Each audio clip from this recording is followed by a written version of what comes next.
Bismillahirrahmanirrahim. Assalamualaikum warahmatullahi wabarakatuh.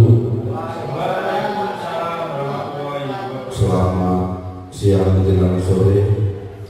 Yang terhormat Bapak Kepala Sekolah SD Negeri Patulahan, yang kami hormati narasumber kita pada sore hari ini, Bapak Arya Chandra, dan juga Bapak Ibu yang hadir pada kesempatan sore hari ini.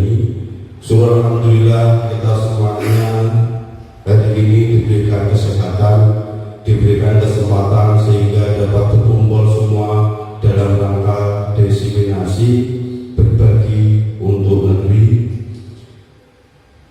Selawat dan salam kita haturkan Muhammad besar Muhammad Rasulullah Shallallahu Alaihi Wasallam, beliau semua Nabi yang kita nanti-nantikan syafaatnya besok di hari kemudian. Bapak Ibu yang terhormat, yang kami hormati, sebelumnya kami ucapkan terima kasih atas kehadiran Bapak Ibu semua pada kesempatan sore hari ini dalam rangka diseminasi berbagi yang akan dipandu oleh Bapak Arya Chandra nanti. Semoga agenda pada sore hari ini membawa berkah bagi kita semuanya. Amin Allahumma amin. Mari acara pada sore hari ini kita mulai dengan bacaan basmalah. Semoga dapat membawa lancarnya acara sampai akhir nanti. Mari kita hadirkan Bismillahirrahmanirrahim. Terima kasih. Acara selanjutnya, acara tunggal, yaitu diseminasi pemahaman dan penerapan budaya positif yang akan disampaikan oleh Bapak Arya Chandra. Waktu dan dapat sepenuhnya kami serahkan oleh beliau. Terima kasih.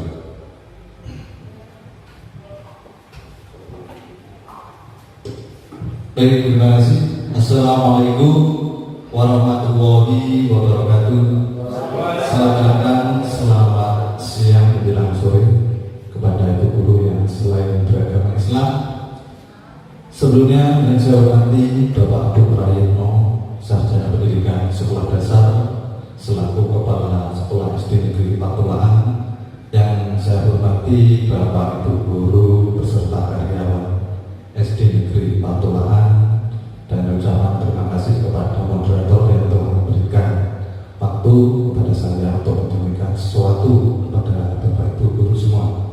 Bapak Ibu guru yang saya hormati, pertama marilah kita panjatkan puji syukur kehadirat Allah Subhanahu wa Ta'ala, yang mana pada hari ini kita dapat berkumpul bersama, yaitu dalam rangka diseminasi pemahaman dan penerapan budaya positif, dan mudah-mudahan dapat bermanfaat bagi kita semua, terutama kepada anak didik kita semua. Amin.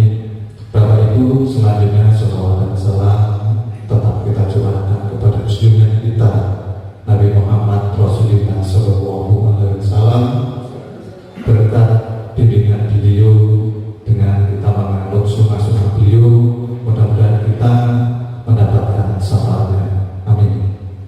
Baik Bapak Ibu yang saya hormati, di sini saya mendapatkan tugas, salah satunya yaitu dari program pendidikan guru penggerak di Angkatan 7 Kabupaten Jepara.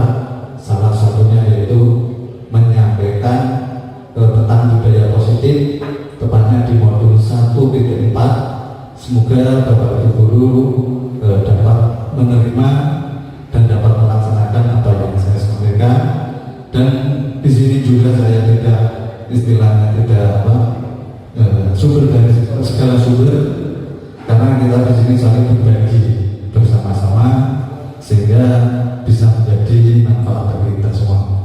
Baik Bapak Ibu yang saya hormati, sebelum kita menginjak ke materi, di sini saya akan menyampaikan beberapa hal atau agenda yang akan saya sampaikan kepada Bapak Ibu guru semua. Yang pertama yaitu disiplin positif dan nilai-nilai kebajikan universal. Untuk yang kedua yaitu tentang teori motivasi, hukuman dan penghargaan serta restitusi. Terus yang ketiga Bapak Ibu yaitu tentang gaya dan kelas. Kemudian yang keempat tentang kebutuhan dasar manusia, dan yang kelima 5 posisi kontrol, dan terakhir yaitu tentang segitiga restitusi. Bapak Ibu yang saya hormati, nanti kita akan bahas, kita ulas satu persatu. Nah, kita mulai yang pertama yaitu tentang disiplin positif dan nilai-nilai kebajikan universal. Bapak Ibu yang saya hormati, apa itu disiplin positif? Nah, sebelum kita mengulas disiplin positif dan kebajikan universal, kita belajar dulu tentang perubahan paradigma. Sebelumnya, Bapak Ibu, kita coba Bapak Ibu bisa membaca apa yang saya tampilkan. Nah, di situ yaitu kegiatan tentang kepala tangan. Ada A dan B. A itu Bapak Ibu, dan yang B teman Bapak Ibu. Nah, nanti kita coba bersama-sama, coba Bapak Ibu nanti kepala tangan. Nah, di dalam kepala tangan itu nanti Bapak Ibu menyimpan sesuatu. Nah, kalau di situ saya istilahkan ada sekali kertas kecil. Nah, itu adalah sebuah benda yang berharga untuk Anda. Nah, kemudian letakkan di salah satu tangan Anda dan genggam benda tersebut dengan segala daya. Nah, terus dibuat sebuah kepala tangan. Nah, nanti teman Bapak Ibu akan mencoba dengan sekuat tenaga dengan berbagai cara untuk meminta Anda memberikan benda tersebut. Nah, terus teman Anda bisa dengan cara membujuk, mengancam, menghardik, kemudian merayu, menyuap dengan apa saja supaya kepala tangan Anda bisa terbuka. Nah, coba silakan nanti Bapak Ibu, atau bisa coba sekarang kepalkan tangan kanan, coba Bapak Ibu dikepalkan. Nah, seolah-olah dalam kepala itu ada benda yang berharga. Anda berpikir nanti ada teman atau orang lain yang akan berusaha membuka, padahal itu benda berharga. Yang paling penting, misalnya bisa jadi itu cincin pernikahan, atau surat-surat yang berharga, atau sesuatu hal yang sangat kenangan yang sangat indah dalam hidup Anda. Tapi ada orang lain yang akan membuka, merayu, membujuk supaya kepala tangan itu terbuka dan bisa mengambil benda tersebut. Nah, nanti bayangan Anda bagaimana? Oke.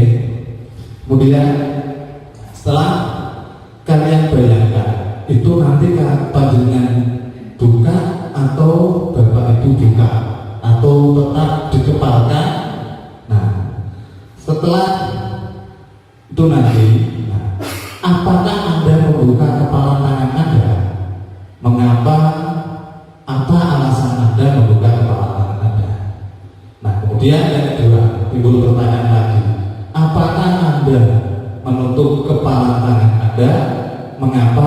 Apa alasan Anda tetap menutup kepala tangan?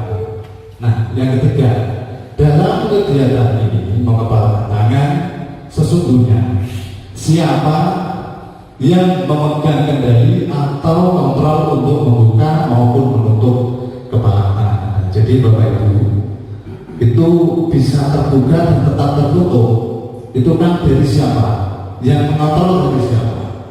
Bapak Ibu, dari kita sendiri. Jadi kontrol atau apapun benda atau pikiran bisa keluar dari diri kita, ya, itu yang mengontrol adalah diri kita sendiri, bukan orang lain, bukan peraturan, ya, bukan seorang pejabat, tapi yang mengontrol bisa melakukan sesuatu adalah diri kita sendiri. Begitu juga siswa, tidak bisa kita paksakan, tidak bisa kita rayu, kita tunjuk. Yang bisa mengontrol adalah dirinya sendiri. Baik Bapak Ibu, selanjutnya menurut Dr. William Glasser, ini meluruskan beberapa miskonsepsi tentang mana kontrol. Nah, yang pertama, ilusi guru mengontrol murid. Nah, ilusi itu kan angan-angan, Nah, apa yang diharapkan? Jadi sifatnya semu. Biasanya guru itu mengontrol murid, kamu harus begini, kamu harus begitu. Nah, jadi pada dasarnya kita tidak dapat memaksa murid untuk berbuat sesuatu jika murid tersebut memilih untuk tidak melakukannya. Betul, betul. Oke, nah itu. Walaupun tampaknya guru sedang mengontrol perilaku murid. Nah, hal demikian terjadi karena murid sedang mengizinkan dirinya dikontrol. Jadi seolah murid itu mengikuti karena dirinya siswa itu dengan sementara mengizinkan dikontrol oleh guru. Tapi setelah dikontrol nanti akan kembali semua. Nah, itu ilusi guru mengontrol murid. Nah, pada saat itu bentuk kontrol guru menjadi kebutuhan dasar yang dimiliki oleh murid tersebut. Jadi teori kontrol menyatakan bahwa semua perilaku memiliki tujuan. Jadi tiap perilaku itu memiliki tujuan, mempunyai maksud tertentu. Nah, bahkan terhadap perilaku yang tidak disukai. Jadi siswa itu kadang ada tujuan tertentu, walaupun tujuan baik maupun tujuan yang tidak baik. Semuanya itu ada tujuan. Dan yang bisa mengontrol, menghentikan dan menjalankan perilaku tersebut adalah siswa itu tersebut. Tapi bagi guru, kalau sifatnya mengontrol murid seperti biasa, kamu tidak boleh nakal, kamu harus pakai ini, kamu harus mengerjakan ini. Padahal siswa itu hanya menuruti sementara, tapi setelah itu akan terulang lagi seperti itu. Jadi itu ilusi guru mengontrol murid. Berikutnya Bapak Ibu. Nah, ini yang kedua juga dari Dr. William juga meluruskan kontrol yang kedua, ilusi bahwa semua penguatan positif efektif dan bermanfaat. Jadi begini, penguatan positif atau bujukan adalah bentuk-bentuk kontrol. Ini penguatan positif sifatnya bujukan, tapi bentuknya kontrol. Nah, segala usaha untuk mempengaruhi murid agar mengulangi suatu perilaku tertentu adalah suatu usaha untuk mengontrol murid tersebut. Nah, dalam jangka waktu tertentu, kemungkinan murid tersebut akan menyadarinya dan mencoba untuk menolak bujukan kita, atau bisa jadi murid tersebut menjadi tergantung pada pendapat sang guru. Nah, seperti itu. Jadi siswa nanti akan atau anak akan ketergantungan dengan pendapat guru. Ya, kamu begini, kamu nanti pakai ini, kamu setiap pagi harus begini. Jadi anak itu punya tujuan tertentu, tapi tidak bisa mengeluarkan karena ada kontrol dari guru. Padahal punya ide, punya tujuan yang lebih baik kita tidak tahu. Nah, itu ilusi kontrol positif sifatnya baik tapi kurang maksimal. Berikutnya, ini yang ketiga, yaitu makna kontrol tentang ilusi bahwa kritik dan membuat orang merasa bersalah dapat menguatkan karakter. Nah, ini menggunakan kritik dan rasa bersalah untuk mengontrol murid menuju pada identitas tegak. Jadi mereka belajar untuk merasa buruk tentang dirinya. Mereka mengembangkan dialog diri yang negatif. Kadang-kadang sulit bagi guru untuk mengidentifikasi bahwa mereka sedang melakukan perilaku ini, karena seringkali guru cukup menggunakan suara halus untuk menyampaikan pesan negatif. Nah, itu jadi kadang guru memberikan pesan tapi halus, tapi tujuannya itu dampaknya negatif. Ya, kamu itu nakal, nggak boleh begitu kan? Itu halus, rasa halus, tapi dampaknya negatif. Jadi anak merasa diadili, anak merasa diadili. Ya, ini ilusi kontrol guru. Untuk berikutnya, Bapak Ibu, ada ilusi yang keempat, yaitu ilusi bahwa orang dewasa memiliki hak untuk memaksa. Nah, ini orang dewasa kalau disuruh anak guru yang paling dewasa. Jadi ilusi ini tidak efektif. Banyak orang dewasa yang percaya bahwa mereka itu memiliki tanggung untuk membuat murid-murid berbuat hal-hal tertentu. Apapun yang dilakukan dapat diterima selama ada sebuah kemajuan berdasarkan sebuah pengukuran kinerja. Pada saat itu pula orang dewasa akan menyadari bahwa perilaku memaksa tidak akan efektif untuk waktu jangka panjang dan sebuah hubungan permusuhan akan terbentuk.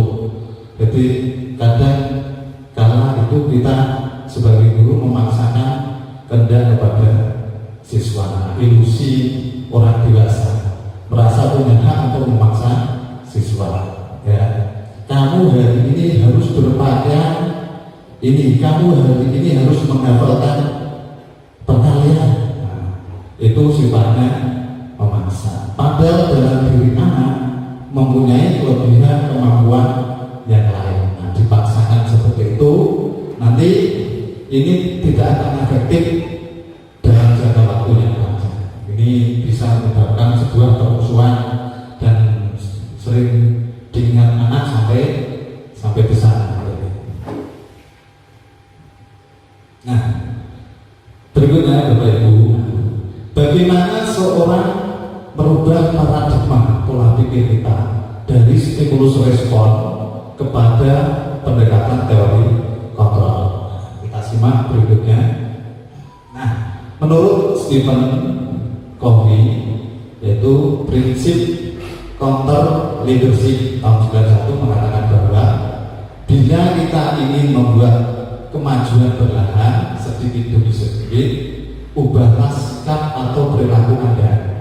Jadi kita ingin membuat sebuah perubahan sedikit demi sedikit, maka kita harus mengubah sikap perilaku kita sebagai guru. Namun bila kita ingin memperbaiki cara-cara utama kita, maka kita perlu mengubah kerangka acuan kita. Kalau kita ingin merubah cara kita untuk menangani siswa berbagai macam masalah, maka kita harus bisa mengubah kerangka acuan kita. Kerangkanya diubah. Ubahlah bagaimana Anda melihat dunia, bagaimana Anda berpikir tentang manusia. Ubahlah paradigma Anda, pola pikir kita diubah. Nah, skema pemahaman dan penjelasan aspek-aspek tertentu tentang realitas kita ubah pola pikir kita, ya, tentang aspek-aspek yaitu tentang realitas yang ada pada kehidupan pendidikan maupun di diri anak. Berikutnya Bapak Ibu, ini ada sebuah tabel. Nah, ini perubahan paradigma stimulus respon teori kontrol. Jadi Bapak Ibu, siapa sesungguhnya yang memiliki kontrol? Nah, di sini siapa yang sesungguhnya memiliki kontrol? Kalau di situ ada stimulus respon, kemudian tabel teori kontrol. Nah, pada stimulus respon, nah namanya respon, itu yang pertama kita mencoba mengubah orang agar berpandangan sama dengan kita. Jadi biasanya kita merubah pandangan anak, pemikiran anak supaya sama dengan apa yang diharapkan guru. Tapi di teori kontrol kita berusaha memahami pandangan orang lain tentang dunia. Jadi kita sebagai guru harus bisa memahami pandangan siswa tentang dunia, apa yang dipikirkan, apa yang akan dilakukan. Nah, jadi kita akan setelah ini berusaha merubah pola pikir kita dari stimulus respon ke teori kontrol. Berikutnya, ada perilaku buruk dilihat sebagai suatu kesalahan. Seringkali kalau kita melihat perilaku siswa yang bertentangan atau perilaku buruk itu sebuah kesalahan, tapi belum tentu. Nah, untuk teori kontrol, semua perilaku memiliki tujuan. Nah, jadi kita harus bisa memahami. Jadi anak melakukan sesuatu yang bertentangan atau perilaku yang buruk pasti ada tujuannya, ada maksudnya. Jadi kita perlu menerapkan teori kontrol sebagai guru. Kemudian Bapak Ibu, orang lain bisa mengontrol saya. Nah, jadi untuk siswa ada orang lain, terutama guru bisa mengontrol siswa, dikontrol. Kemudian teori kontrolnya hanya Anda yang bisa mengontrol diri Anda. Jadi Jadi yang bisa mengontrol sesungguhnya adalah dirinya sendiri, baik itu siswa maupun guru. Kemudian pemaksaan ada pada saat tujuan gagal. Nah, itu pemaksaan sesuatu pada saat tujuan itu gagal. Misalnya membujuk anak untuk melakukan sesuatu, membujuk anak tapi gagal, akhirnya terjadilah pemaksaan. Nah, untuk yang teori kontrol, kolaborasi dan konsensus menciptakan pilihan-pilihan baru. Jadi berusaha berkolaborasi dengan siswa, bekerjasama dengan siswa, maka akan tercipta pilihan-pilihan baru, tidak harus dipaksakan. Kemudian model berpikir menang kalah. Kalau di stimulus respon, modelnya berpikirnya menang atau kalah. Kalau di teori kontrol, model berpikirnya menang. Ya. Kalau di tadi respon, menang atau kalah. Yang menang ini siswa atau guru. Biasanya gurunya kalau udah kalah membujuk, akhirnya memaksakan harus menang, bisa menakutkan siswa. Tapi kita harus mulai berpikir menang. Jadi guru menang, siswa menang, yaitu dengan cara yang di atasnya berkolaborasi. Berikutnya Bapak Ibu, nah, yaitu tentang disiplin. Apakah makna disiplin? Nah, makna disiplin berasal dari bahasa Latin, yaitu disiplina, yang artinya belajar. Makna asal dari kata ini berkonotasi dengan disiplin diri dari murid-murid. Itu menurut Sokrates dan Plato. Nah, disiplin diri membuat orang menggali potensinya menuju sebuah tujuan apa yang dia hargai. Namun dalam budaya kita, makna kata disiplin telah berubah menjadi sesuatu yang dilakukan seseorang pada orang lain untuk mendapatkan kepatuhan. Jadi yang sudah budaya kita, yang sering kita lakukan sebagai guru, disiplin itu sesuatu yang dilakukan seseorang pada orang lain untuk mendapatkan kepatuhan. Jadi siswa supaya patuh, tetap berpakaian rapi, tetap baris rapi, itu kan salah satu disiplin. Tapi maknanya sejatinya bukan itu. Jadi disiplin itu yaitu tujuannya membuat orang menggali potensinya menuju sebuah tujuan apa yang dia hargai. Nah, pada kecenderungan umum adalah menghubungkan kata disiplin dengan ketidaknyamanan, bukan dengan apa yang kita hargai atau pencapaian suatu tujuan mulia. Jadi anak yang mengikuti guru harus disiplin atau peraturan-peraturan yang diberi, maka dalam diri anak timbul ketidaknyamanan. Jadi tidak nyaman karena itu menganggap anak itu sebuah paksaan. Nah, maka dirubahlah disiplin itu upaya untuk menggali potensi menuju sebuah tujuan apa yang dia hargai. Kalau anak maupun guru menghargai segala sesuatu, tidak harus dibuatkan peraturan sebuah kedisiplinan, maka akan berjalan dengan sendirinya. Berikutnya Bapak Ibu, nah, ketika Bapak Ibu kita mendengar kata disiplin, apa yang terbayang di benak kita, kemudian apa yang terlintas di pikiran kita. Nah, kebanyakan orang yang akan menghubungkan kata disiplin dengan tata tertib, terus teratur, kepatuhan pada peraturan. Pada umumnya kita menghubungkan disiplin itu pada tata tertib, peraturan, kepatuhan. Ya. Jadi kata disiplin juga sering dihubungkan dengan hukuman. Ya, padahal itu sungguh berbeda. Karena belajar tentang disiplin positif tidak harus dengan memberi hukuman. Justru itu adalah salah satu alternatif terakhir dan bila perlu tidak digunakan sama sekali. Jadi disiplin itu paradigma kita selama ini adalah tentang tata tertib, kepatuhan, peraturan. Kemudian jika ada anak yang tidak mentaati tata tertib atau peraturan, bahkan sampai diberikan hukuman. Nah, ini akan menjadikan anak menjadi rasa pendendam. Nah, dengan memberi hukuman justru itu bukan salah satu cara yang terbaik untuk anak.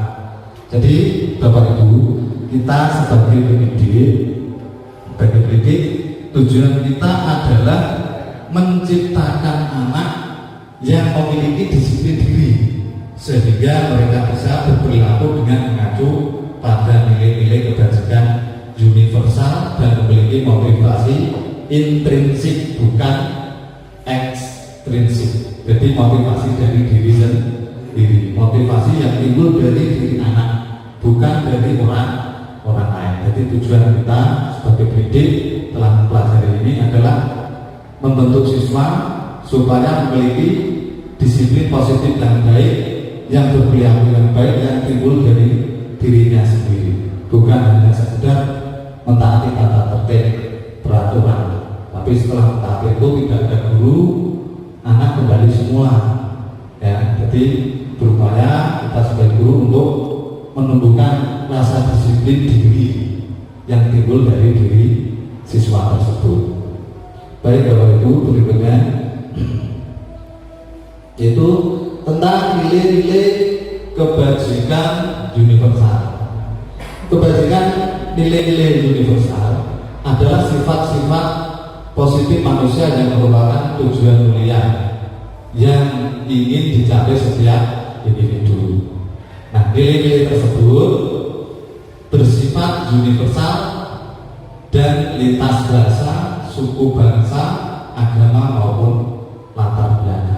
Jadi universal sifatnya umum, ya, mencakup agama, suku, bahasa, latar belakang dari kelompok manapun. Kalau nilai-nilai itu sudah tertanam, maka akan timbul disiplin diri dari anak. Nah, setiap perilaku maupun perbuatan itu memiliki tujuan. Nah, itu menurut Dr. William James tahun 84. Nah, dengan mengaitkan nilai-nilai kebajikan yang diyakini seseorang, maka motivasi intrinsiknya, motivasi dari dirinya akan terbangun. Motivasi dari diri akan terbangun sehingga bisa menggerakkan motivasi dari dalam untuk mencapai tujuan mulia yang diinginkan. Berikutnya Bapak Ibu, nah, nilai-nilai kebajikan universal, nilai-nilai kebajikan yang ingin dicapai oleh setiap anak di Indonesia yang kita kenal dengan profil pelajar Pancasila. Nah, ada 6, yaitu yang pertama beriman, bertakwa kepada Tuhan Yang Maha Esa dan berakhlak mulia. Kemudian nilai yang kedua mandiri. Kemudian bernalar kritis, berkebinekaan global, bergotong royong dan kreatif. Itu nilai-nilai kebajikan universal yang ingin dicapai oleh anak di Indonesia, yaitu tentang mencakup P5. Nah, untuk yang kedua Bapak Ibu, tadi yang pertama sudah kita pelajari tentang nilai-nilai kebajikan universal. Nah, sekarang yang kedua, teori motivasi, hukuman dan penghargaan serta restitusi. Mari kita ulas bersama-sama. Nah, Dian Gosling dalam bukunya Restructuring School Disiplin menyatakan ada 3 motivasi perilaku manusia. Ada 3 motivasi perilaku manusia, yaitu di situ ada teorinya dari motivasi perilaku manusia. Yang pertama yaitu untuk menghindari ketidaknyamanan atau hukuman apa yang akan terjadi apabila saya tidak melakukannya. Nah, itu perilaku manusia yang pertama, menghindari hukuman ketidaknyamanan. Misalnya aku pernah sidik ulah dalam PL. Nah, akhirnya tokoh filakoni melakukan hukuman, tapi sifatnya sementara. Tujuannya apa? Mau melakukan menjalankan hukuman karena untuk menghindar. Nah, itu motivasi dari luar, internal, karena faktor ada hukuman. Kemudian yang kedua, untuk mendapatkan imbalan dari orang lain atau institusi. Apa yang akan saya dapatkan apabila saya melakukan ini iming-iming. Nah, orang melakukan hal yang baik karena ini biasanya semua. Ayo siapa yang mau jawab beri permen. Itu karena anak mau jawab karena ada motivasi dari orang lain, bukan dari diri sendiri. Berarti itu motivasi eksternal dari luar. Nah, untuk yang ketiga, teori motivasi perilaku manusia yang ketiga itu untuk menghargai diri sendiri. Saya akan menjadi orang yang seperti apa bila saya melakukannya. Nah, ini jadi orang bertanya pada diri sendiri, bagaimana menghargai diri sendiri. Saya akan menjadi orang yang seperti apa jika melakukannya. Nah, itu timbul dari mana Bapak Ibu? Dari internal, dari diri sendiri. Maka teori motivasi yang ketiga inilah yang sangat tepat kita terapkan pada diri kita maupun pada anak. Nah, ini jadi menurut Ki Hajar Dewantara, merdeka itu artinya tidak hanya terlepas dari perintah, tetapi juga cakap memerintah dirinya sendiri. Jadi ada kaitannya dengan teori motivasi manusia tadi. Ini yang disampaikan Ki Hajar Dewantara sangat tepat. Ini artinya merdeka itu tidak hanya terlepas dari perintah, tapi dapat memerintah dirinya sendiri. Jadi dapat memotivasi dirinya sendiri. Jadi tidak hanya karena ada peraturan, ada iming-iming atau lain sebagainya baru melakukan sesuatu, tapi melakukan suatu hal yang baik termotivasi dari diri sendiri. Ini sangat cocok, tepat apa yang dikatakan oleh Ki Hajar Dewantara. Berikutnya Bapak Ibu, nah, kita akan belajar tentang hukuman, konsekuensi, dan restitusi. Nah, jadi dalam menjalankan peraturan ataupun keyakinan kelas maupun keyakinan sekolah, bila mana ada suatu pelanggaran, tentunya sesuatu harus terjadi. Nah, sering terjadi pelanggaran. Nah, untuk itu kita perlu meninjau ulang tindakan penegakan peraturan atau keyakinan kelas kita selama ini. Tindakan terhadap suatu pelanggaran pada umumnya berbentuk hukuman atau konsekuensi. Nah, biasanya yang sering kita lakukan apabila anak yang melakukan pelanggaran kesalahan, kita memberikan hukuman atau konsekuensi. Misalnya tidak mengerjakan PR, anak berdiri di depan kelas, atau diberikan konsekuensi mengerjakan di luar kelas. Nah, itu kurang efektif. Jadi yang lebih tepat nanti kita akan pelajari bagaimana untuk menyelesaikan permasalahan siswa, yaitu dengan cara bagaimana nanti selanjutnya kita akan belajar bersama-sama. Nah, Bapak Ibu, jadi hari ini kita akan mengenal disiplin positif yang dinamakan restitusi. Jadi restitusi itu disiplin positif.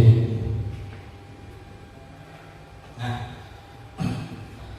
Bapak Ibu, apa itu restitusi? Nah, restitusi yaitu proses menciptakan kondisi baik dan kondisi bagi murid untuk memperbaiki kesalahan mereka sehingga mereka bisa kembali pada kelompok mereka dengan karakter yang lebih kuat. Itu restitusi. Jadi menciptakan kondisi bagi murid untuk memperbaiki kesalahan. Nah, ini dengan cara restitusi sehingga anak bisa kembali pada kelompok mereka dengan karakter yang lebih kuat. Nah, restitusi juga merupakan proses kolaboratif kerjasama yang mengajarkan murid untuk mencari solusi untuk masalah mereka sendiri dan membantu murid berpikir tentang orang seperti apa yang mereka inginkan dan bagaimana mereka harus memperlakukan orang lain. Tuh. Nah, ada 9 ciri-ciri restitusi.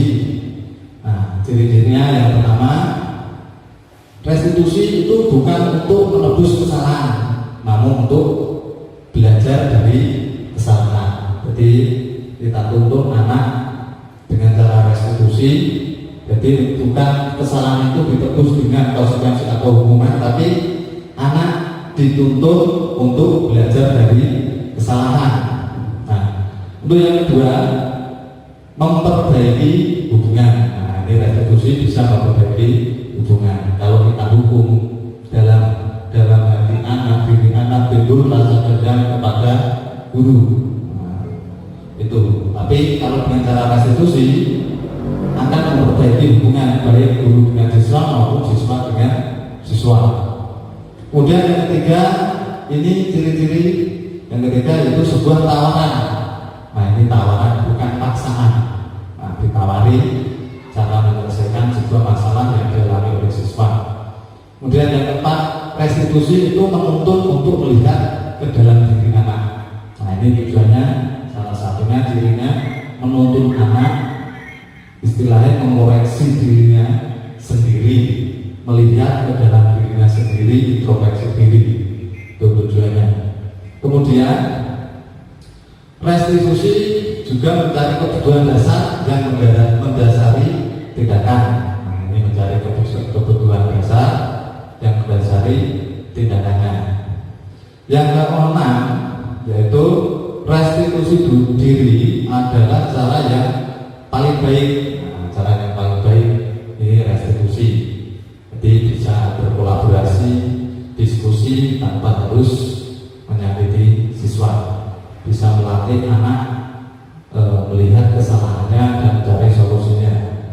Kemudian yang ketujuh, restitusi itu fokus pada karakter. Fokus pada karakter siswa, bukan tindakan. Jadi restitusi bukan sebuah tindakan untuk mengadili siswa, tapi yaitu membentuk karakter siswa. Nah, fokusnya pada karakter. Yaitu yang kedelapan, restitusi fokus pada solusi.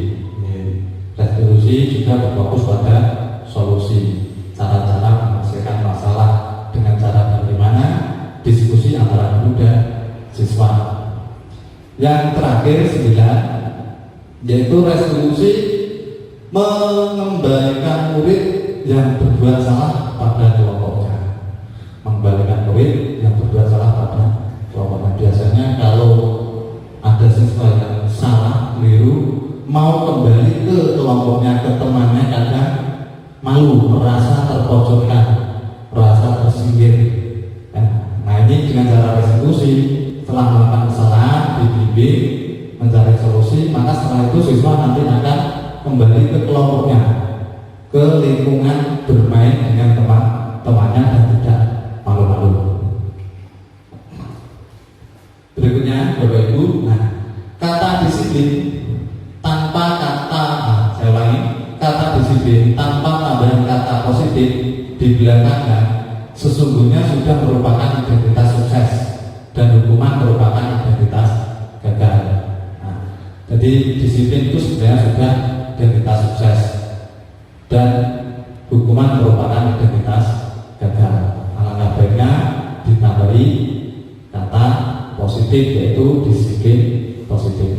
Disiplin yang sudah bermakna positif terbagi dua bagian, yaitu disiplin dalam bentuk konsekuensi dan disiplin dalam bentuk restitusi.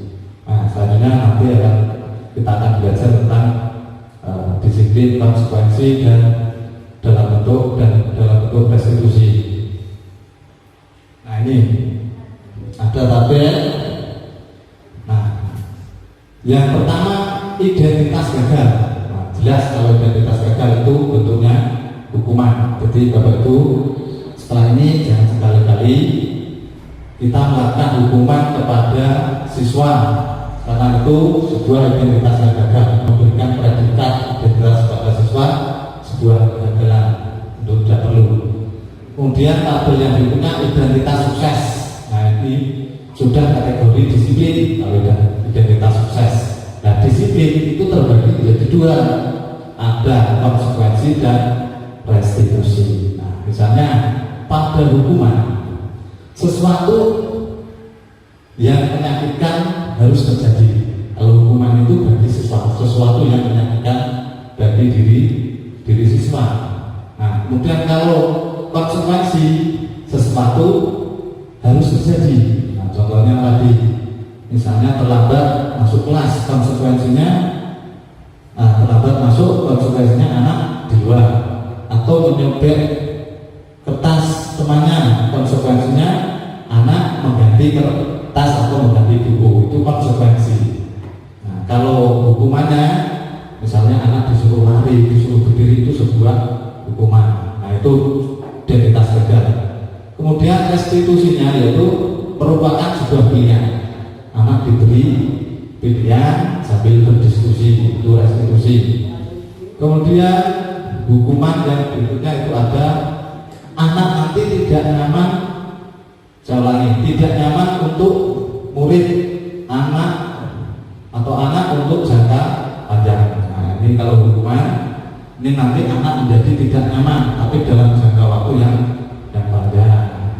Kalau konsekuensi, tidak nyaman untuk murid atau anak untuk jangka pendek, itu konsekuensi, tapi tidak nyamannya sementara. Kalau restitusi itu sifatnya menguatkan anak dalam jangka waktu yang panjang, memberikan penguatan kepada anak dan dalam jangka waktu yang panjang. Kemudian Bapak Ibu, korban, nah, ini akan mendapatkan keadilan. Kalau hukuman itu menganggap bahwa dirinya ini diadili, mendapat keadilan, nah, karena mendapatkan hukuman. Nah, konsekuensi, kalau konsekuensi, korban bisa diabaikan. Nah, abai, nanti terabaikan, siswa terabaikan. Jadi setelah itu anak ini merasa abai, dibiarkan. Kalau restitusi, korban mendapatkan ganti, yaitu mendapatkan sesuatu atau solusi dari dirinya sendiri maupun gurunya. Nah, berikutnya murid atau anak akan tersakiti. Kalau hukuman, anak akan merasa tersakiti. Nah, konsekuensi anak dibuat tidak nyaman, melakukan sesuatu kesalahan, konsekuensinya kamu harus melakukan ini. Nah, akhirnya anak tidak nyaman. Kalau restitusi, anak mendapatkan penguatan. Nah, kalau kita melakukan restitusi kepada anak akhirnya mendapatkan penguatan pada dirinya. Nah, Bapak Ibu, nah ini didukung oleh penghargaan. Nah, tadi dari awal sudah saya singgung. Nah, menurut Al-Fiqh, mengemukakan baik penghargaan maupun hukuman adalah cara-cara mengontrol perilaku seseorang yang menghancurkan potensi untuk pembelajaran yang sesungguhnya. Menurut Al-Fiqh, secara ideal tindakan belajar itu sendiri adalah penghargaan yang sesungguhnya. Jadi anak itu kalau diberi penghargaan itu pada dasarnya adalah sebuah hukuman, ya, sebuah hukuman. Nah, sama juga hukuman. Kalau tidak ada penghargaan, anak tidak melakukan sesuatu. Anak itu bisa melakukan sesuatu karena penghargaan. Nah, ini harus kita mulai merubah paradigma kita tentang penghargaan. Nah, berikut Bapak Ibu ada hasil pengamatan Al-Fiqh tentang tindakan memberikan penghargaan yang nilainya sama dengan menghukum seseorang. Ini kelihatannya baik memberikan penghargaan tapi berdampak pada siswa. Nah, pengaruh jangka pendek dan jangka panjang. Nah, memiliki pengaruh jangka pendek dan jangka panjang. Yang pertama, penghargaan efektif jika kita menginginkan seseorang melakukan sesuatu yang kita inginkan dalam jangka waktu yang pendek. Nah, ini. Kemudian jika kita menggunakan penghargaan lagi dan lagi, nah, sering memberikan penghargaan, maka orang tersebut akan bergantung pada penghargaan yang diberikan serta kehilangan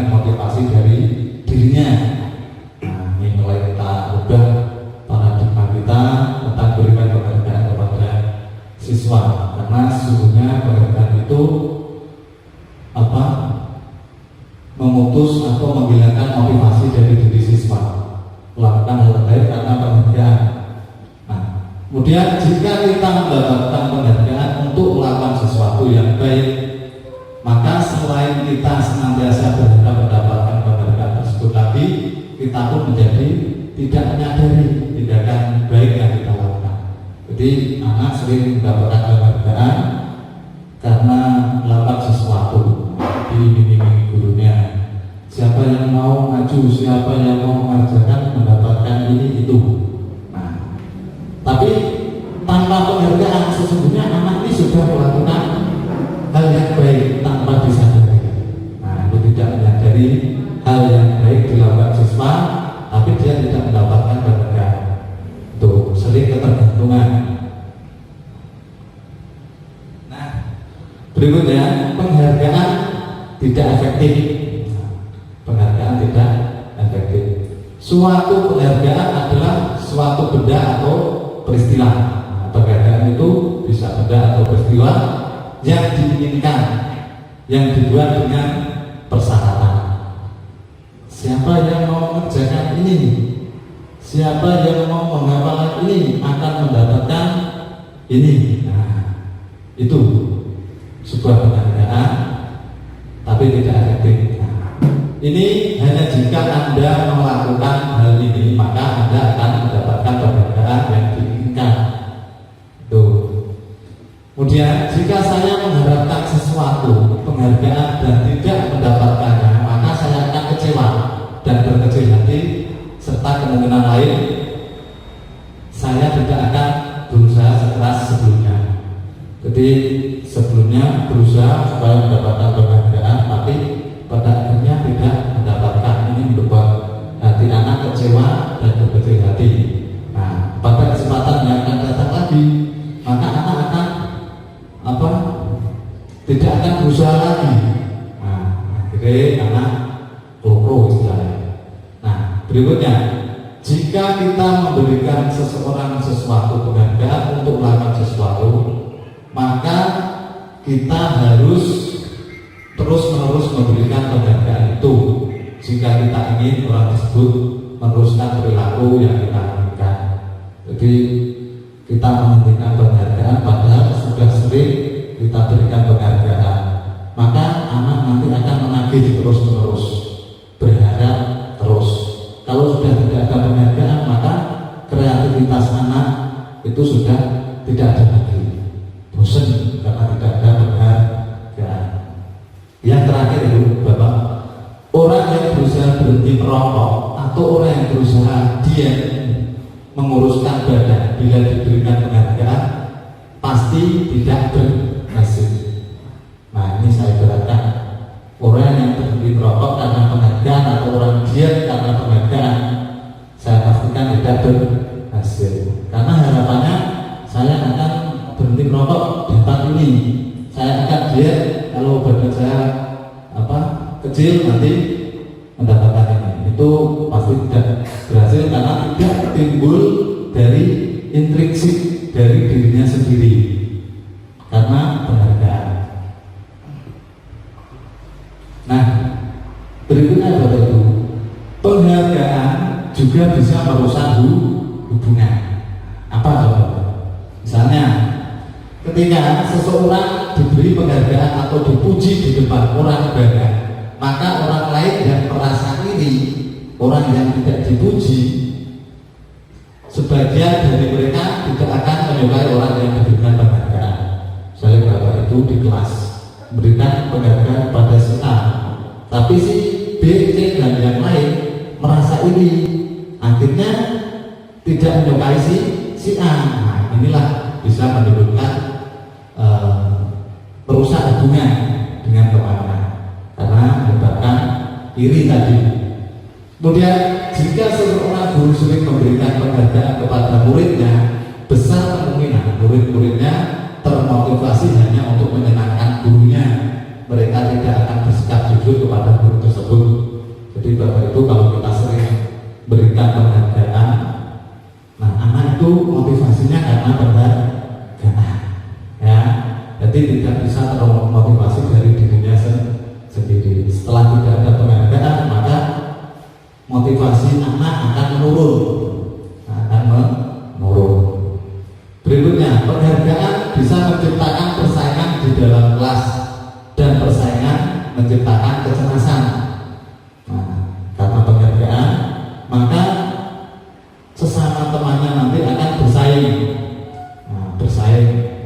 dan terjadilah sebuah kecemasan, bahkan berbulan sebuah kecurangan dengan siswa, dengan temannya sendiri.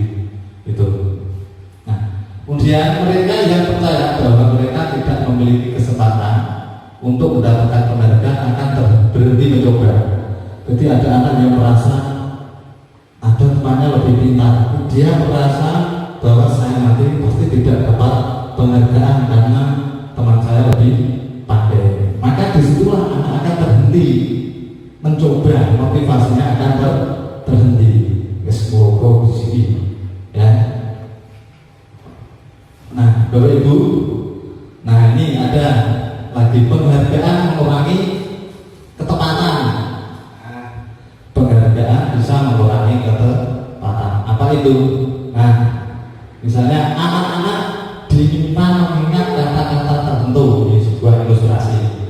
Kemudian mereka diminta mengambil kartu dan yang berisi kata-kata yang diingat tersebut.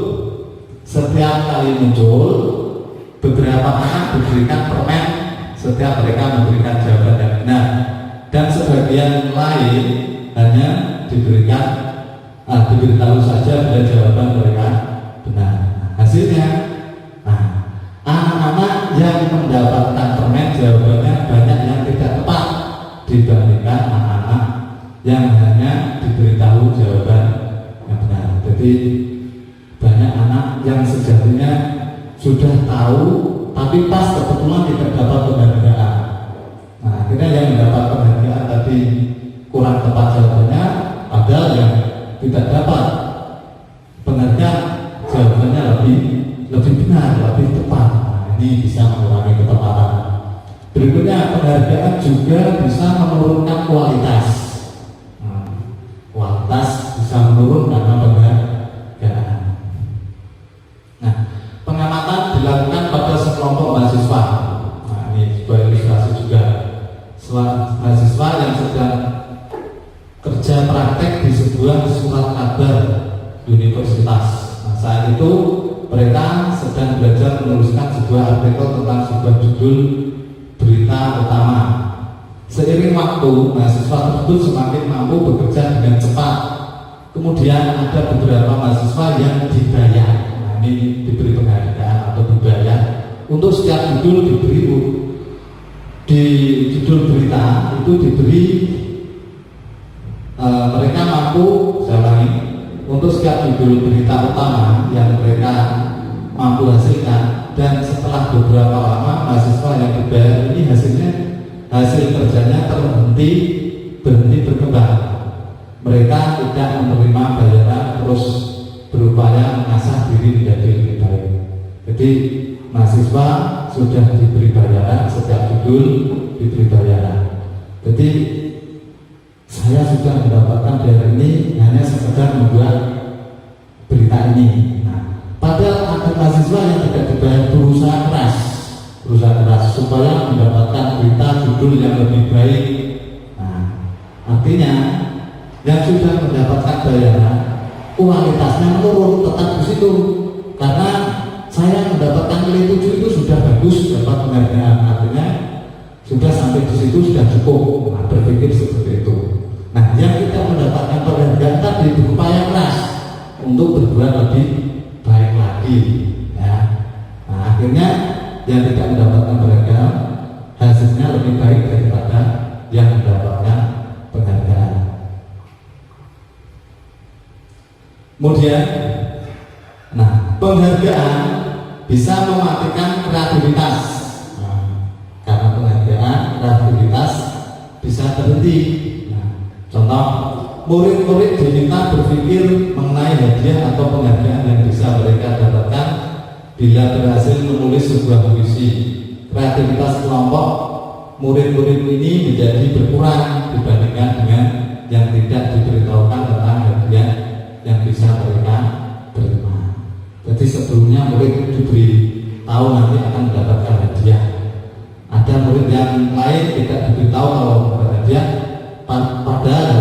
lebih bagus. Nah, kreativitasnya akan berhenti, mati.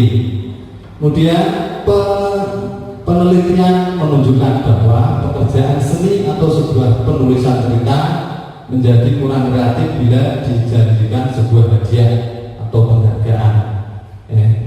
Penelitian ini menunjukkan bahwa pekerjaan seni atau sebuah penulisan cerita menjadi kurang kreatif bila dijadikan sebuah penghargaan. Jadi kreativitasnya tidak bisa berkembang, cukup terhenti sampai di situ karena cukup di situ sudah mendapatkan penghargaan sehingga kreativitasnya terhenti atau mati. Nah, dalam tugas memecahkan masalah, para murid memakan waktu lebih lama dan memberikan jalan keluar kurang kreatif saat mereka dijadikan suatu penghargaan. Kreativitasnya akan berhenti. Kemudian Bapak Ibu, penghargaan menghukum. Nah, penghargaan juga bisa menghukum. Penghargaan menghukum mereka yang tidak mendapatkan penghargaan, misalnya dalam sistem ranking, mereka yang mendapatkan ranking kedua atau ranking yang paling bawah merasa paling dihukum. Nah, sakit hati tuh anak merasa terhukum karena tidak dapat ranking. Nah, ranking kan termasuk salah satu penghargaan. Berikutnya, memberikan penghargaan dan hukuman adalah hal yang sama karena keduanya mencoba mengendalikan perilaku siswa. Penghargaan maupun penghukuman pada dasarnya hal yang sama karena itu sebuah hal yang mengendalikan siswa. Nah, karena orang pada dasarnya tidak suka dikendalikan dalam jangka waktu lama, penghargaan akan terlihat sebagai hukuman. Jadi pada dasarnya anak-anak itu jadinya tidak mau dikendalikan, yang mengontrol dirinya sendiri. Jadi lama-kelamaan penghargaan itu sama juga dengan hukuman. Nah, kemudian jika suatu penghargaan diharapkan namun Anda tidak mendapatkannya, Anda merasa dihukum. Nah, kalau tidak dapat penghargaan, kita atau anak akan merasa terhukum, sakit hati ya. Bapak Ibu, kemudian motivasi dari dalam diri, motivasi intrinsik yang timbul dari diri kita sendiri atau dari diri anak. Nah, ini yang terakhir, ini hal yang nanti kita kita coba kita praktekkan dengan siswa. Yang pertama, saat seorang anak belajar untuk pertama kali, nah ini sebuah ilustrasi. Ada seorang anak belajar pertama kali menggabungkan huruf-huruf dan kata-kata serta menyadari bahwa ia dapat membaca. Timbul pijar di matanya, rasa senang di matanya dan sebuah senyuman di wajahnya. Anak tersebut begitu gembira bahwa ia telah mempelajari dan menguasai suatu keterampilan baru. Kesadaran akan kemampuannya bahwa dia sudah dapat membaca itu sesungguhnya sudah merupakan sebuah penghargaan. Anak itu akan merasa senang dapat melakukan hal baru. Salah satunya anak itu bisa merangkai kata, merangkai menghafalkan huruf. Nah, itu hal baru yang dilakukan anak, maka anak akan merasa senang. Rasa senang itu adalah merupakan suatu penghargaan. Nah, itu. Kemudian jika kita memberikan penghargaan kepada seseorang atau anak pada saat dia sedang merasa bangga dengan pencapaiannya sendiri, maka kita akan mengambil kegembiraan yang saat itu sudah dirasakan secara alamiah. Jadi tak harus diberikan denda atau penghargaan yang lain, anak sudah bisa melakukan sesuatu, dia merasa senang, merasa bangga, timbul dari dirinya sendiri. Itu adalah hal yang bagi anak itu sebuah penghargaan. Nah, yang ketiga, ini baru yang pertama dan kedua. Yang ketiga, Bapak Ibu, keyakinan kelas. Keyakinan kelas. keyakinan kelas, latar belakang pengertian perbedaan keyakinan kelas dengan peraturan kelas dan cara membuat keyakinan kelas. Nah, ini nanti kita ulas bersama-sama. Nah, ini sebuah diagram budaya positif, lingkungan positif, keyakinan kelas, peraturan kelas.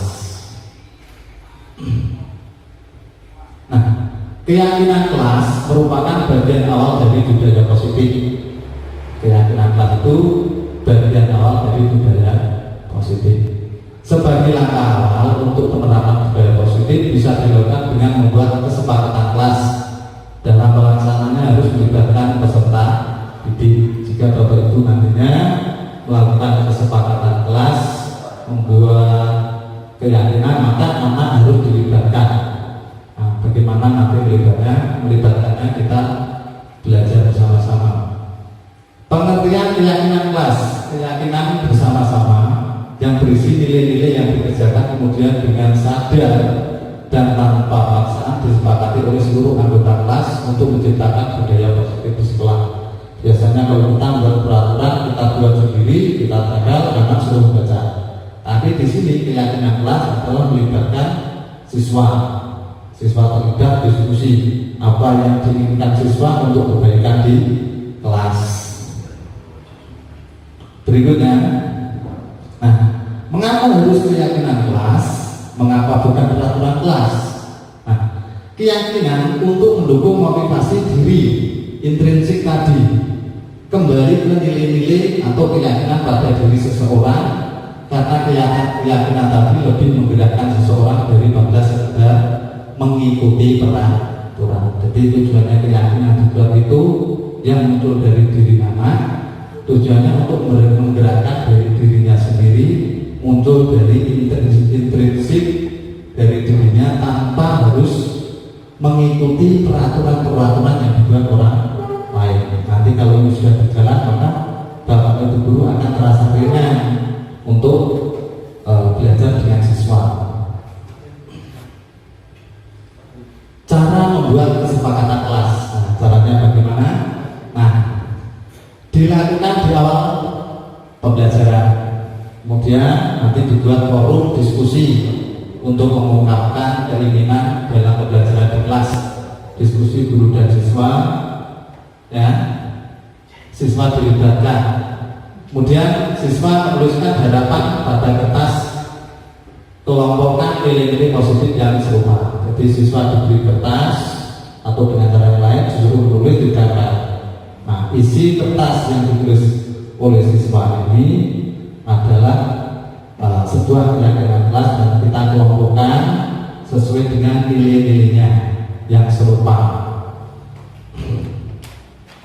Kemudian yang keempat, Bapak Ibu, nah, kebutuhan dasar manusia. Ada 5 kebutuhan dasar manusia, yaitu bertahan hidup, penguasaan, kasih sayang, kesenangan, kebebasan. Nah, yang pertama, kebutuhan bertahan hidup, yaitu kebutuhan yang sifatnya fisiologis untuk bertahan hidup, misalnya kesehatan, rumah, dan makanan. Itu kebutuhan bertahan hidup. Yang kedua, kebutuhan kasih sayang dan rasa diterima, kebutuhan untuk diterima. Kebutuhan untuk disayangi dan diterima meliputi kebutuhan yang akan kebutuhan akan hubungan dan koneksi sosial. Nah, kebutuhan untuk memberi dan menerima kasih sayang, dan kebutuhan untuk merasa menjadi bagian dari satu kelompok. Nah, kebutuhan ini meliputi keinginan untuk tetap terhubung dengan orang lain, keinginan anak tetap terhubung dengan temannya, dengan orang sekitarnya, keluarganya. Nah, itu kebutuhan kasih sayang. Nomor 3, yaitu kebutuhan penguasaan. Ini kebutuhan pengakuan atas kemampuan. Ini kebutuhan penguasaan. Kebutuhan ini berhubungan dengan kekuatan untuk mencapai sesuatu, menjadi kompeten, terampil, diakui atas prestasi, nah, didengarkan, memiliki rasa harga diri. Ini kebutuhan penguasaan. Ini meliputi keinginan untuk dianggap berharga orang lain, bisa berbuat berbeda daripada yang lain. Ini sebuah kebutuhan penguasaan. Yang keempat, kebutuhan kebebasan. Kebebasan itu sebuah pilihan. Nah, kebutuhan itu bebas adalah kebutuhan akan kemandirian, otonomi, memiliki pilihan mampu mengendalikan arah hidup seseorang. Anak-anak dengan kebutuhan kebebasan yang tinggi menginginkan pilihan. Mereka perlu banyak bergerak, suka mencoba. Itu pilihan. Bapak Ibu. Terus tidak terlalu terpengaruh oleh orang lain. Berikutnya, kesenangan, kebutuhan kesenangan. Nah, kebutuhan untuk merasa senang. Kebutuhan ini itu kebutuhan untuk mencari kesenangan, bermain, tertawa. Bayangkan hidup tanpa kenikmatan apapun, betapa menyedihkan. Itu menurut Geser. Jadi menghubungkan akan kesenangan dengan belajar. Jadi kita nanti sebagai guru harus bisa menciptakan sebuah pembelajaran yang menyenangkan. Itu termasuk kebutuhan anak-anak dengan kebutuhan dasar kesenangan yang tinggi biasanya ingin menikmati apa yang dilakukan. Itu. Nah, ini contoh cerita kebutuhan manusia. Nah, dalam ini saya mengambil contoh kebutuhan anak. Misalnya Dimas benar berusia 17 tahun, ia sedang senang sekali ketika ayahnya mulai mengajarkan cara menyetir mobil. Setiap akhir pekan ia berlatih menyetir. Ia terlihat senang sekali berlatih sampai akhirnya ia bisa menyetir mobil dengan baik dan lancar. Ketika ibunya bertanya pada Dimas, apa yang membuat dia ingin bisa menyetir mobil? Nah, jawabannya seperti ini. Jawaban Dimas. Terus kebutuhannya apa? Kalau ditanya, yang pertama, aku merasa bangga dan keren. Itu kebutuhan penguasaan. Nah, dianggap keren orang lain karena sudah bisa menyetir mobil. Kemudian dia bisa jalan-jalan naik mobil sama teman-teman. Ini kasih sayang, kebutuhan kasih sayang dengan orang di sekitarnya, termasuk temannya. Akan senang bisa pergi ke tempat-tempat yang aku suka. Itu kebebasan, bisa pergi kemana saja dengan mobil. Itu sebuah pilihan kebebasan. Menyetir mobil itu seru, itu senang. Nah, yang kelima, posisi kontrol. Nah, ini 5 posisi kontrol manusia. Nah, ada 5, yaitu manusia sebagai penghukum, pembuat merasa bersalah, sebagai teman. Nah, ini. Kemudian yang keempat, manusia sebagai pemantau atau guru sebagai pemantau, mengawasi pada saat kita bertanggung jawab atas perilaku orang yang kita awasi, terutama pada siswa. Terus yang terakhir yaitu manajer.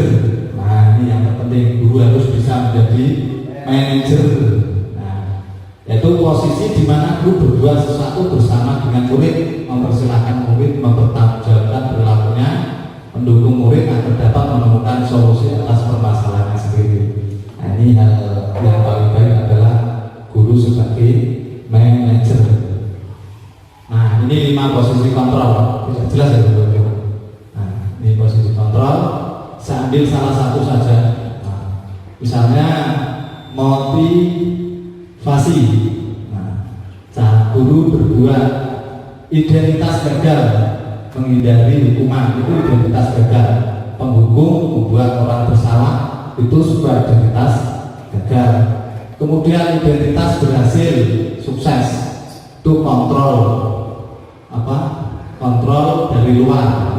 Itu ekstrinsik, itu guru sebagai teman atau pemantau, itu kontrol dari luar. Nah, ini yang terakhir Bapak Ibu, identitas berhasil, sukses. Guru itu sebagai manajer, menghargai diri sendiri, membuat siswa supaya siswa itu menghargai dirinya sendiri. Ya, yang keenam Bapak Ibu, yang terakhir yaitu segitiga restitusi. Nah, mari kita ulas bersama-sama. Nah, ini bagiannya. Ada 3 langkah segitiga restitusi Bapak Ibu. Yang pertama, menstabilkan identitas. kemudian validasi tindakan dan menanyakan keyakinan. Nah, yang pertama, menstabilkan batas. Guru berkata, berbuat salah itu hal yang manusiawi, hal yang biasa, setiap orang pasti melakukannya. Ini menanyakan kepada siswa yang memiliki masalah, itu namanya menstabilkan identitas. Jadi guru tidak tertarik siapa yang salah, siapa yang benar, ya. Jadi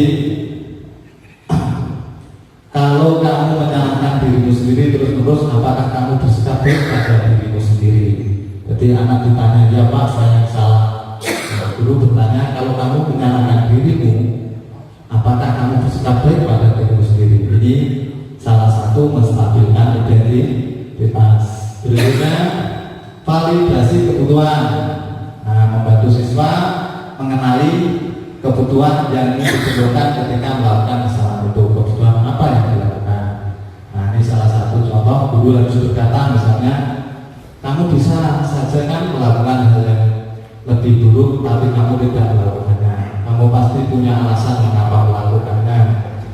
Apa yang penting bagi kamu? Nah, ini pertanyaan-pertanyaan tentang validasi kebutuhan. Berikutnya, menanyakan keyakinan. Nah, anak melihat kesalahannya dihubungkan dengan norma sosial, nilai-nilai yang mendasari manusia berinteraksi dengan orang lain.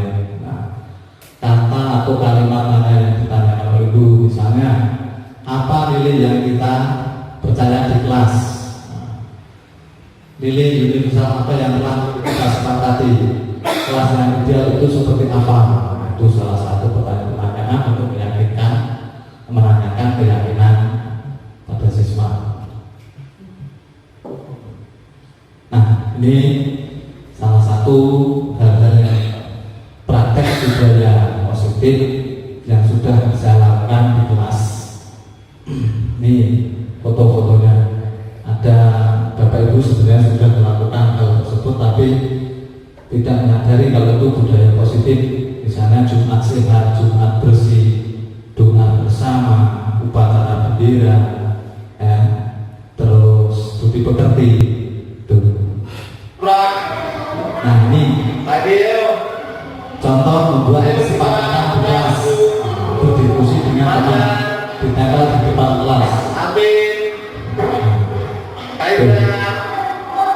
Lanjut. Nah, ini contoh praktek segitiga restitusi, diskusi. Salah satu contoh yang sudah saya lakukan di kelas. Itu nanti mau lebih lanjut bisa dilihat setelah selesai acara ini, Bapak Ibu. Nah, setelah kita berbagi mempelajari dari ke-6 poin, tentunya Bapak Ibu memiliki sebuah perubahan setelah belajar itu, pengetahuan atau refleksi apa yang kita lakukan setelah mengenal hal-hal yang sudah saya sampaikan. Nanti bisa dituliskan, setelah ini disampaikan ke saya. Oke, Bapak Ibu. Baik, Bapak Ibu, ini sudah selesai. Apabila saya selaku penyampaian materi terdapat kesalahan, kekeliruan, hal-hal yang baik itu semata-mata dari Allah Subhanahu wa Ta'ala. Apabila ada sebuah kesalahan itu memang ada di diri saya akhiri, kurang lebihnya mohon maaf. Wabillahi taufiq wal hidayah. Wassalamualaikum warahmatullahi wabarakatuh. Waktu saya kembalikan ke moderator. Terima kasih kami sampaikan kepada Bapak Arya Chandra atas materi-materi yang disampaikan. Semoga kita semuanya dapat memetik dari apa yang telah disampaikan dan tentunya dapat kita implementasikan dalam kegiatan-kegiatan kita, khususnya di kelas dan umumnya di sekolah kita. Sebelum acara kami tutup, mungkin ada dari Bapak Ibu semua yang ada unek-unek, ada pertanyaan seputar dengan apa yang disampaikan oleh Bapak Arya Chandra. Kami coba buka pertanyaan 2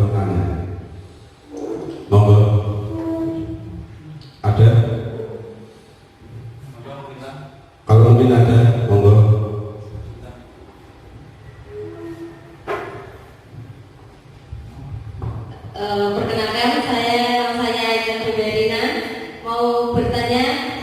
Ini Pak, misal kalau ada siswa yang suka banget menggambar di luar itu tidak di pelajaran SBDP ya, tidak di seni lukis, itu setiap hari itu saya tegur, tapi kok mengulang terus kayak nggak ada perubahan sama sekali. Kira-kira menurut Bapak, kita itu sebagai guru itu harus sikap seperti apa kepada murid tersebut? Terima kasih.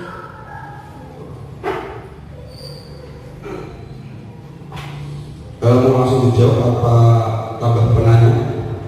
Langsung ada yang tambahan? Ya, silakan. Langsung aja, nggak usah pakai mic, mudah kedengaran Pak. Ya, terima kasih atas waktu yang diberikan.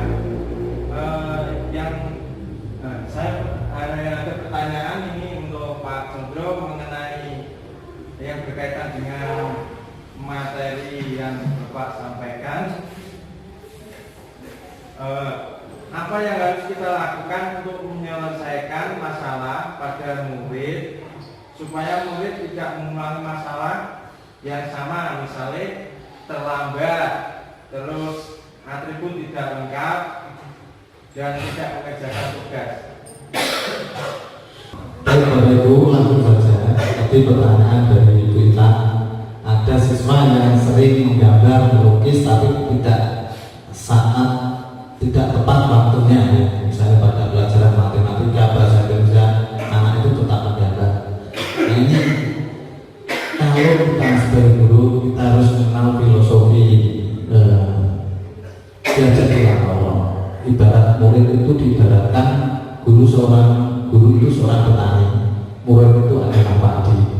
Jadi padi itu kalau petani menanam padi itu ya kodrat padi yang nanti ya tetap jadi padi, tidak bisa berubah jadi buah atau tanaman yang lain. Kita tinggal memupuk, merawat, mengairi dan lain sebagainya supaya bisa tumbuh kembang padi baik. Nah, kita sebagai guru harus pandai-pandai memahami, melihat anak. Misalnya ada anak yang menggambar pada pelajaran selain SPK, cukup diingatkan, tapi di lain waktu anak nanti kita berikan tugas atau kita berikan waktu untuk menggambar.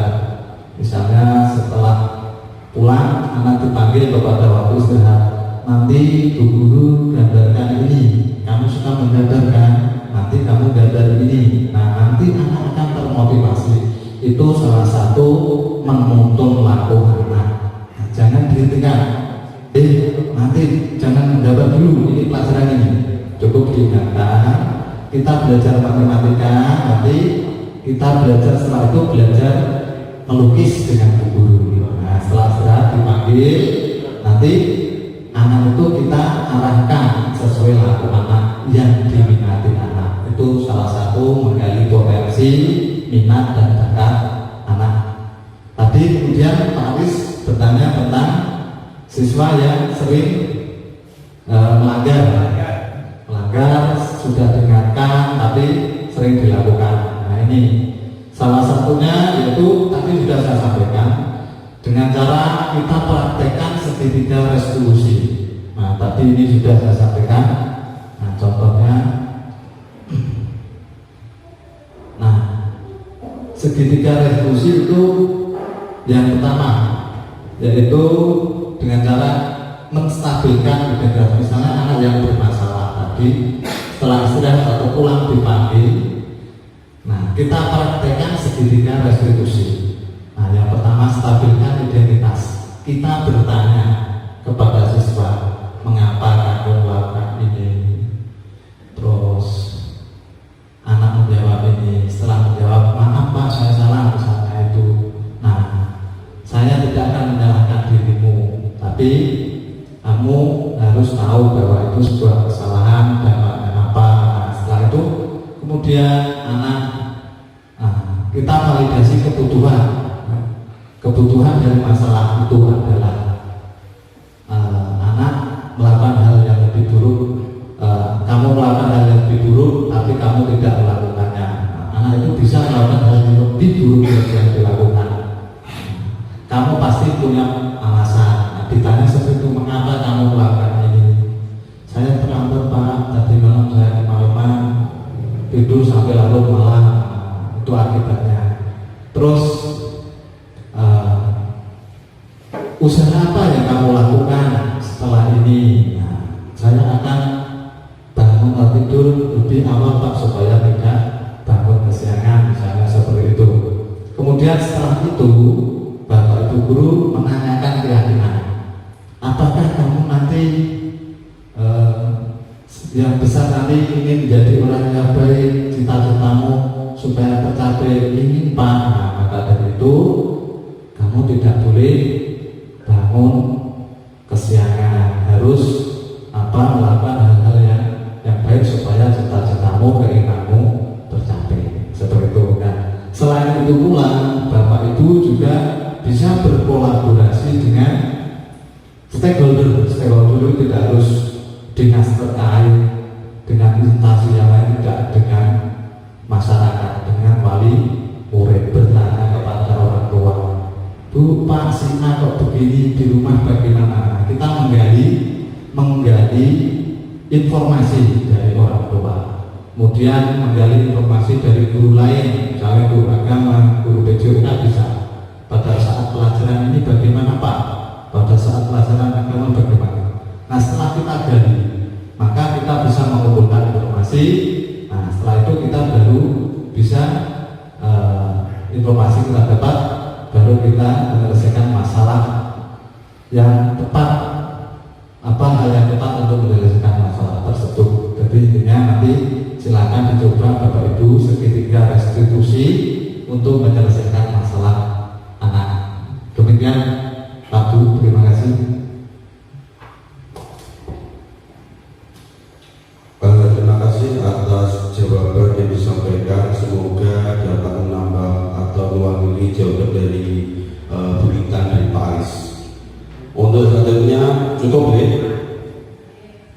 Kalau cukup, mari kita akhiri kegiatan pada sore hari ini. Semoga kegiatan hari ini dapat selalu bermanfaat bagi kita semuanya.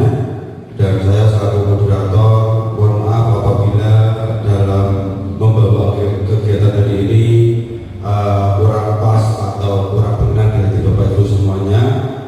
Dan saya akhiri, mari kita